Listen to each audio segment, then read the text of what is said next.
एक लड़के को फांसी की सजा मिली थी और 3 दिन के बाद उसे फांसी पर लटकाया जाना था। जेल में मौजूद जेलर उससे कहता है कि बताओ तुम्हारी अंतिम इच्छा क्या है। इस पर लड़का पूछता है कि क्या सच में आप मेरी अंतिम इच्छा पूरी करेंगे।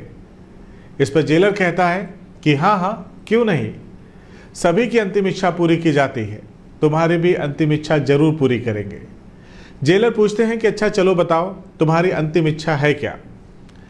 इसके बाद वो लड़का जेलर से जो कहता है उसे सुनकर जेलर के होश उड़ जाते हैं। जेलर को कतई ये अंदाज़ा नहीं था कि ये लड़का जिसको फांसी होने वाली है वो ऐसे भी मांग कर सकता है जिसे पूरा कर पाना लगभग असंभव सा था। दरअसल वो लड़का जिसको फांसी होने वाली थी वो जेलर से कहता है कि मैं एक रात अपनी पत्नी के साथ बिताना चाहता हूँ। हालांकि जेलर उसकी मांग सुनकर स्तब्ध रह जाते हैं, लेकिन फिर भी उसकी अंतिम इच्छा का सम्मान करते हुए उसकी पत्नी के पास एक संदेशा भिजवाते हैं कि तुम्हारे पति जिनको फांसी होने वाली है वो फांसी से पहले तुम्हारे साथ जेल में एक रात बिताना चाहता है। ये सुनकर उसकी पत्नी हैरान हो जाती है। उसे कुछ भी समझ में नहीं आता कि अब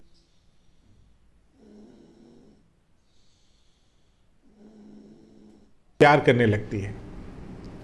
इसके बाद प्रमोद अपने दोस्त सुबोध से कहता है कि इस लड़की से मेरी भी दोस्ती करवा दो। इस पर सुबोध प्रमोद से कहता है कि ऐसी कोई बात नहीं है। प्रमोद समझ जाता है कि सुबोध उसे टाल रहा है। वह फिर उससे वही बात दोहराता है, लेकिन फिर से सुबोध प्रमोद को मना कर देता है। दोस्तों, एक बात तो हम सभी जानते हैं कि कोई भी व्यक्ति अपनी गर्लफ्रेंड का बंटवारा नहीं करता। सुबोध कहता है प्रमोद यार, ये तो मेरी दोस्त है, तुम उसके साथ ऐसी भावना रखते हो। इसके बाद प्रमोद सुबोध में झगड़ा हो जाता है। इधर वो लड़की सुबोध से बेइंतहा प्यार करने लगती है। ये देखकर प्रमोद जल भुन जाता है। एक दिन वो लड़की सुबोध के रूम पर आती है, लेकिन सुबोध वहाँ नहीं होता है। इत्तेफाक से वहाँ प्रमोद मौजूद होता है। वह उस लड़की से ज़बरदस्ती करता है और फिर उसे मारकर सुबोध के बेड पर छोड़कर फरार हो जाता है। इधर सुबोध अपनी ड्यूटी पूरी करने के बाद जब थका हारा अपने रूम पर पहुंचता है तो देखता है कि उसके बेड पर उसकी गर्लफ्रेंड की डेथ बॉडी पड़ी हुई है। यह देख करके वो हैरान हो जाता है। तभी दरवाजे पर एक दस्तक होती है।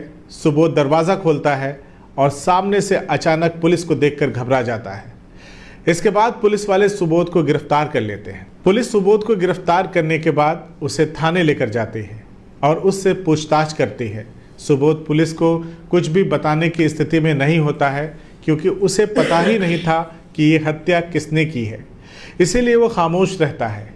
उधर पुलिस सुबोध की खामोशी को ही उसका इकरार समझ लेती है, क्योंकि उसे लड़की की लाश सुबोध के कमरे से ही मिली थी और उसी के बेड पर मिली। लड़की की हत्या नहीं की है और ना ही उसके साथ कोई गंदा काम ही किया है। सुबोध जेल में अपने दिन बिता रहा था। उधर कोर्ट में लगातार उसके मुकदमे की सुनवाई चल रही थी और इसी दौरान एक दिन जज ने उसे फांसी की सज़ा दे दी। इसके बाद जेलर आकर सुबोध से कहता है कि 3 दिन के बाद तुम्हें फांसी हो जाएगी। बताओ तुम्हारी कोई अंतिम इच्छा है क्या, क्योंकि मरने वाले हर व्यक्ति की अंतिम इच्छा यहाँ पर पूरी की जाती है। उनसे पूछा जाता है और उसे पूरा करने का प्रयास भी किया जाता है। जेलर सुबोध से कहता है बताओ सुबोध, तुम्हें अगर खाने पीने में कुछ पसंद हो तो मैं तुम्हारे लिए वो सारी चीज़ें मंगवा दूंगा, या तुम कुछ पढ़ना लिखना चाहते हो, कोई किताब पढ़ना चाहते हो तो वो भी मैं तुम्हारे लिए मंगवा दूँ। तुम्हें किसी से मिलना है या किसी को कोई संदेशा देना है तो मैं वो भी काम करवा दूँ। बताओ सुबोध, तुम्हारी अंतिम इच्छा क्या है। इस पर सुबोध कहता है कि जेलर साहब, क्या सच में आप मेरी अंतिम इच्छा पूरी कर सकते हैं। इस पर जेलर कहता है कि हाँ हाँ बताओ, क्यों नहीं, तुम्हारी अंतिम इच्छा मैं ज़रूर पूरी करूँगा। इस पर सुबोध कहता है कि जेलर साहब, मैं मरने से पहले अपनी पत्नी के साथ जेल में एक रात बिताना चाहता हूँ। सुबोध अपनी बात को दोहराता हुआ कहता है कि मैं मरने से पहले इसी जेल में अपनी पत्नी के साथ एक रात रहना चाहता हूँ, इसीलिए साहब मेरी पत्नी को बुला दीजिए। जेलर सुबोध की बात सुनकर अचंभित हो जाता है और सोचता है कि मेरे 20 साल के सर्विस के दौरान आज तक ऐसी इच्छा या ऐसी मांग किसी ने भी नहीं किया। जेलर मन ही मन कहते हैं चलो कोई बात नहीं, अगर इसकी अंतिम इच्छा यही है तो मैं इसकी अंतिम इच्छा ज़रूर पूरी करूँगा। इसके बाद जेलर सुबोध की पत्नी के पास संदेशा भिजवाते हैं और बाइज्जत उसे जेल में बुलवाते हैं। सुबोध की पत्नी के पास संदेश ले जाने वाला व्यक्ति बताता है कि तुम्हारा पति जिसको फांसी होनी है उसकी अंतिम इच्छा है कि वह एक रात तुम्हारे साथ गुजारना चाहता है। यह सुनकर उसकी पत्नी भी तड़प उठती है। इसके बाद सुबोध की पत्नी सीधा जेल पहुंचती है। उधर जेल में तैनात जेलकर्मी सुबोध को बताते हैं कि तुम्हारी पत्नी जेल में आ चुकी है। इसके बाद जेलर सुबोध के आसपास की बैरकों को खाली करवाते हैं। वह सुबोध की पत्नी को उसी बैरक में भेज देते हैं जहां पर सुबोध बंद था। इधर जेलर ने पहले ही बड़ी चालाकी से सुबोध के बैरक में एक वॉइस रिकॉर्डर लगवा दिया, साथ ही गेट पर 2 लोगों को भी तैनात कर दिया। उस वॉइस रिकॉर्डर का कनेक्शन जेलर ने सीधा अपने ऑफिस में करवाया था। जेलर ये जानना चाहते थे कि मैं भी तो देखूं कि आखिर मौत के करीब खड़ा एक व्यक्ति अपनी पत्नी को जेल में बुलाकर उससे कौन सी बातें करना चाह रहा है। इसके बाद जब पत्नी अंदर जाती है तो सुबोध को देखते ही रोने लगती है। उधर सुबोध भी अपनी पत्नी को देखकर रोने लगता है। सुबोध कहता है कि यह सब न जाने कैसे हो गया, ये सब मेरे ही कर्मों का फल है जिसे मैं भुगत रहा हूँ। सुबोध की पत्नी एक नेक दिल महिला थी। वह उसे दिलासा देती है कि शायद हमारी किस्मत में यही था, तुम परेशान मत हो। इसके बाद सुबोध की पत्नी उससे पूछती है कि तुमने आखिर ऐसा किया ही क्यों? क्या तुमने उस लड़की के साथ बलात्कार किया? क्या तुमने उस लड़की की हत्या की? तुम तो मुझसे प्रेम करते थे ना, तुमने ऐसा क्यों किया जिसकी वजह से तुम्हें अब फांसी होने वाली है? तुमने आखिर ऐसा किया ही क्यों? सुबोध अपनी पत्नी की बातों को सुनता है और फिर अपनी पत्नी की बातों को सुनने के बाद वह फूट फूट कर रोने लगता है। उधर जेलर चुपके से उन दोनों की बातों को सुन रहा होता है। सुबोध रोते हुए कहता है कि मैंने ऐसा कोई भी काम नहीं किया है, ना ही मैंने अपनी दोस्त की हत्या की है और ना ही उसके साथ कोई घिनौनी हरकत ही की है। ये सब हरकत प्रमोद की करी धरी है। इसके बाद वह सारी बात अपनी पत्नी को बताता है कि ये लड़की हमारी कंपनी में काम करती थी। ये लड़की जब अपने घर से खाना लेकर आती थी तो कभी कभी हम लोग आपस में अपने टिफ़िन की अदला बदली करके खाना पीना कर लेते थे। बस इसी बात की दोस्ती थी और कोई गलत वजह नहीं थी दोस्ती की। सुबोध आगे की कहानी बताते हुए कहता है कि इसके बाद एक दिन वो लड़की सुबोध से कहती है कि सुबोध, मैं तुम्हारे रूम पर चलूँगी, चाय नाश्ता करेंगे, वहाँ पर खाना पीना भी करेंगे। सुबोध कहता है कि जिस वक्त उस लड़की ने रूम पे आने के लिए कहा था, ठीक उस वक्त मैं बाज़ार में सब्जी खरीदने के लिए गया हुआ था और इत्तेफाक से प्रमोद रूम पर पहुंच जाता है। सुबोध कहता है कि मुझे नहीं पता कि उस लड़की के साथ प्रमोद ने क्या किया क्या नहीं किया, लेकिन जब मैं रूम पर आता हूं तो वहां पर प्रमोद नहीं होता। वह लड़की मेरे बेड पर मरी पड़ी थी। उसके साथ जो भी घटना हुई वो प्रमोद ने ही की होगी और उसने ही पुलिस को फ़ोन करके हत्या की जानकारी भी दी। इत्तेफाक से मैं उसी वक्त कमरे के अंदर दाखिल होता हूं और मेरे पीछे पीछे ही पुलिस भी पहुंच जाती है और मुझे ही हत्यारा समझकर गिरफ्तार कर लेती है। सुबोध अपनी पत्नी से कहता है कि मैं तुम्हें जेल में इसलिए बुलाया हूं ताकि मैं तुम्हें अपनी सच्चाई को बता सकूं कि मैं कोई हत्यारा या बलात्कारी नहीं हूं। मैं दुनिया की निगाहों में जो कुछ भी हूं, लेकिन मैं तुम्हारी नज़रों में बुरा बन के मरना नहीं चाहता। सुबोध रोते हुए कहता है कि अब जो ऊपर वाले को मंजूर होगा वही होगा, लेकिन मेरा दिल हल्का हो गया है तुम्हें अपनी सच्चाई बता करके।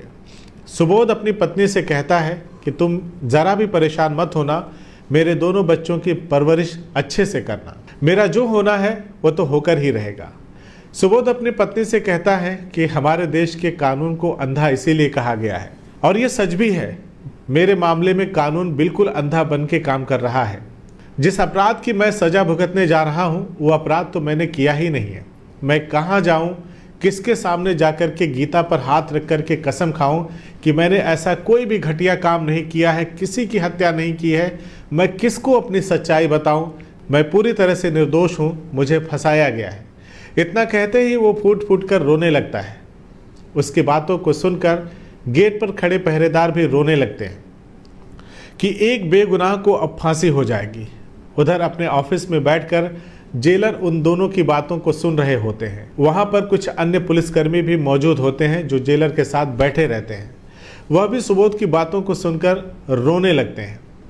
इसके बाद सारी रात बैठ कर के सुबोध और उसकी पत्नी रोते रहे। कभी सुबोध की पत्नी उसको दिलासा देती तो कभी सुबोध अपनी पत्नी को दोनों बच्चों की अच्छी परवरिश करने की बात कहता और कहता कि मुझे फांसी होने के बाद मेरे बच्चों का सहारा तुम ही हो। बात करते करते दोनों पति पत्नी को सुबह हो जाती है, लेकिन दोनों की बात खत्म नहीं होती। इसके बाद जेल का समूचा स्टाफ बैठ करके मंथन करने लगता है कि यह तो एक निर्दोष व्यक्ति है और गलत तरीके से हत्या और बलात्कार के इल्ज़ाम में फंस चुका है, अब इसको फांसी होने वाली है। जेलर वहां बैठे लोगों से कहता है कि सुबोध को बचाना होगा, वरना सुबोध की मौत नहीं होगी, इंसानियत की मौत हो जाएगी। सुबोध की फांसी नहीं होगी, इंसानियत को फांसी हो जाएगी। इधर सुबोध की पत्नी उसको कहती है कि अगर ऊपर वाले ने चाहा तो अगले जन्म में हम फिर मिलेंगे। इसके बाद वो भी वक्त आता है जब मिलाप का वक्त खत्म हो जाता है और सुबोध की पत्नी सुबोध को छोड़कर जाने लगती है। इसके बाद सुबोध और उसकी पत्नी दोनों दहाड़े मार मार कर रोने लगते हैं। पत्नी जैसे ही गेट पर पहुंचती है, वहां से फिर मुड़ करके दौड़ कर आती है और सुबोध का पैर पकड़कर रोने लगती है। उसी समय जेलर अपने आंसुओं को पोंछते हुए वहां पहुंचते हैं। सब मिलकर निर्णय लेते हैं कि इस ऑडियो को वायरल किया जाए, क्योंकि उसकी फांसी अगले दिन ही होने वाली थी। इसके बाद सुबोध की पत्नी अपने घर चली जाती है। इनके पास एक दिन का समय होता है, ये लोग मंथन करते हैं, ऑडियो वायरल होता है। वह ऑडियो जज साहब के पास भी पहुंचता है। फिर उसे सुनने के बाद सुबोध को निर्दोष करार दे दिया जाता है। जज साहब असली अपराधी को पकड़ने का आदेश पुलिस को देते हैं। जेलर कहते हैं कि गलती तो दूसरे लड़के ने की है, इसीलिए उसे तलाश कर पकड़ करके अदालत में पेश किया जाता है। इसके बाद प्रमोद को फांसी की सज़ा हो जाती है और सुबोध बाइज्जत बरी कर दिया जाता है।